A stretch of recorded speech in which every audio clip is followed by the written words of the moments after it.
yang saya perhatikan nih Mas nih, negara kita nih ya, terutama pemimpin kita nih Pak Jokowi, dari segi kebijakannya dia, kalau dilihat apapun itu ya, dia beri kebijakan di negara ini sepertinya makin hari itu makin tidak jelas kalau rakyat yang merasakan itu yang di bawah. Segi ekonomi lah gitu ya, makin hari kan makin terpuruk kebanyakan. Jangankan yang udah tadinya memang di bawah garis kemiskinan, miskin, yang tadinya punya usaha, punya apa, diakibatkan dengan PPKM dan sebagainya, kebijakan itu justru menambah rusak kondisi di bawah itu. Banyak yang pengusaha jadi hancur, jadi tidak punya usaha, apalagi yang tadinya memang tidak punya usaha. Kebutuhan masyarakat makin tinggi, sementara daya beli makin rendah, makin tidak ada karena yang tidak usaha. Juga tempat-tempat usaha banyak ditutup kan, gitu ya. Itu susah, makin susah. Kalau kebijakan yang dipikirkan oleh dia itu pembangunan aja, sementara yang di bawah. Sementara kalau saya lihat juga jalan tol terus dibangun itu kan dari hasil pinjam meminjam, sementara kebutuhan rakyatnya tidak terpenuhi lah, banyak yang tidak terpenuhi. Mungkin kalau kita jalan-jalan aja ke kampung tuh banyak orang-orang miskin sekarang yang tambah miskin gitu. Sudah miskin ya tambah miskin dengan kebijakan. Nah, dari semua kebijakan yang tidak karu-karuan ini, saya kira sumbernya satu, yaitu tidak tegaknya hukum Allah. Dan itu saya kira solusi satu-satunya. Di mana sebuah negara yang tidak mempunyai solusi buat rakyatnya, saya kira satu-satunya cara ya harus tegaklah hukum Allah itu. Karena kalau tidak tegaknya hukum Allah dan dibiarkan suasana seperti ini, jadi berontak atau kan? Ya minimal revolusi lah atau ganti sistem aja Mas. Soalnya sistem yang berhukum Islam gitu. Iya, soalnya kan manusia itu kan ciptaan Allah, ya Allah telah menurunkan juga hukumnya dunia untuk sistem kehidupan manusia di bumi ini. Siapa yang lebih tahu gitu kan kebutuhan manusia daripada penciptanya?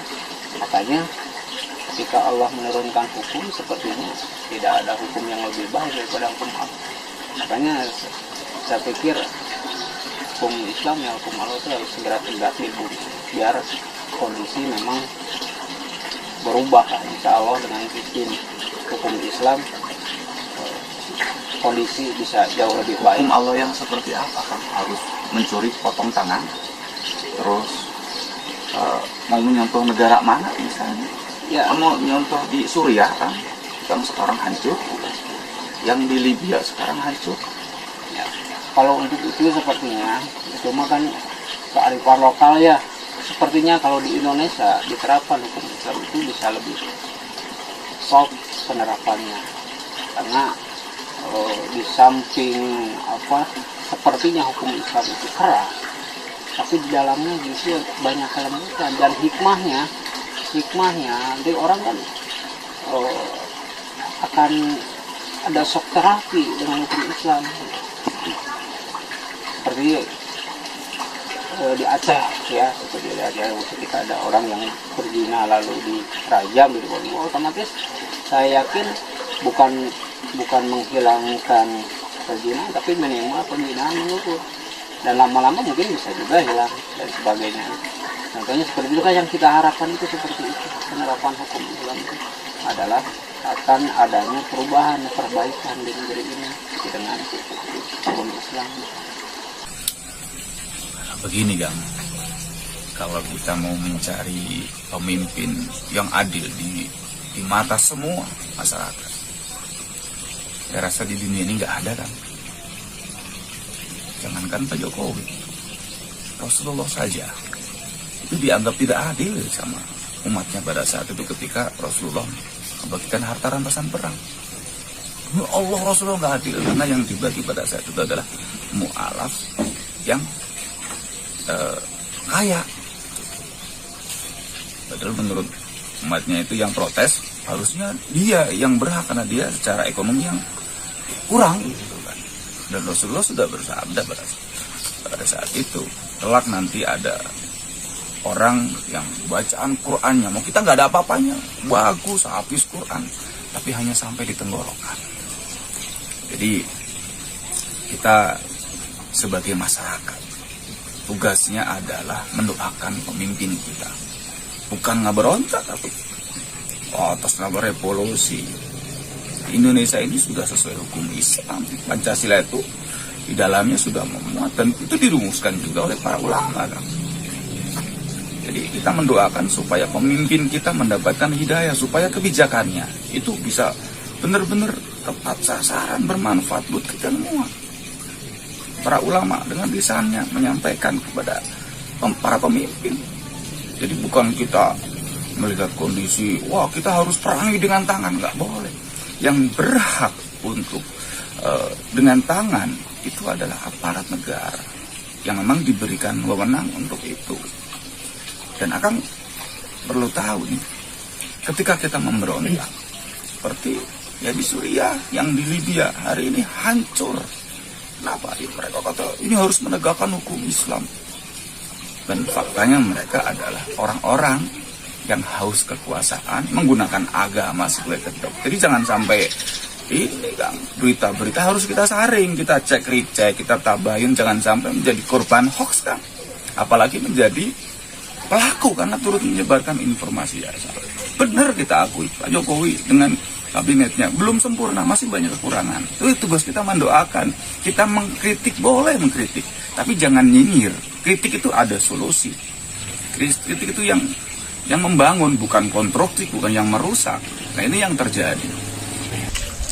Kritik itu boleh kan, tapi yang membangun, jelas itu bukan hanya kita mengkritik tapi tanpa solusi. Ini loh, solusinya harus negara Islam atau khilafah. Bukan kita memberontak. Yang terjadi hari ini adalah mereka yang ingin berkuasa dengan jalan menggunakan agama, dipolitisasi sedemikian rupa, sehingga masyarakat-masyarakat yang memang punya latar belakang kecewa mau bergabung mereka.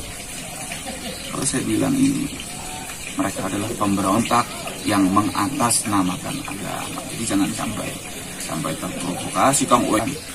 Negara ini akan semakin tidak aman, dan kalau tidak aman, mana bisa kita beraktivitas dengan baik.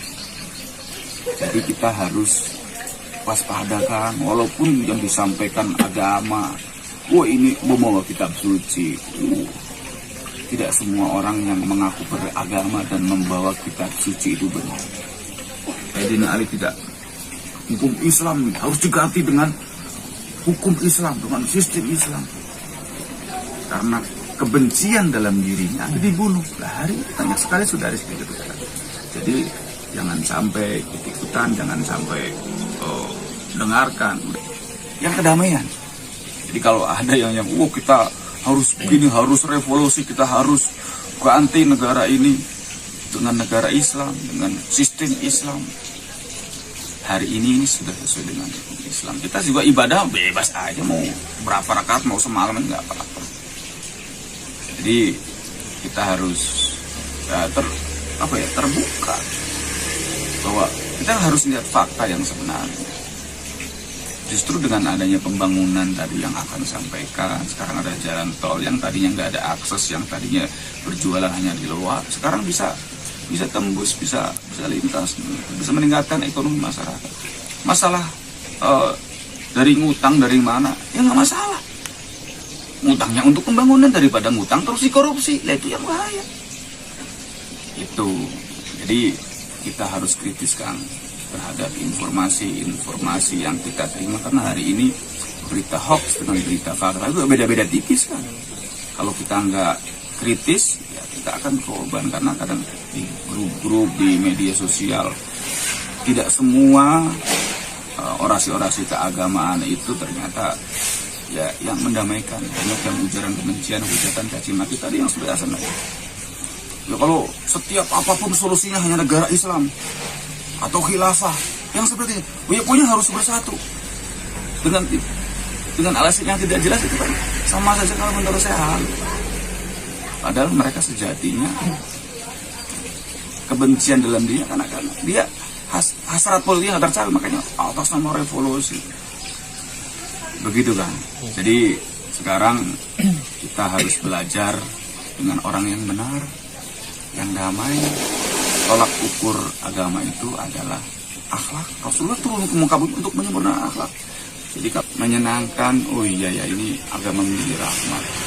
Jadi kalau kita beragama menjadi pemarah kan, berarti kita beragama dengan cara yang salah. Gitu kan.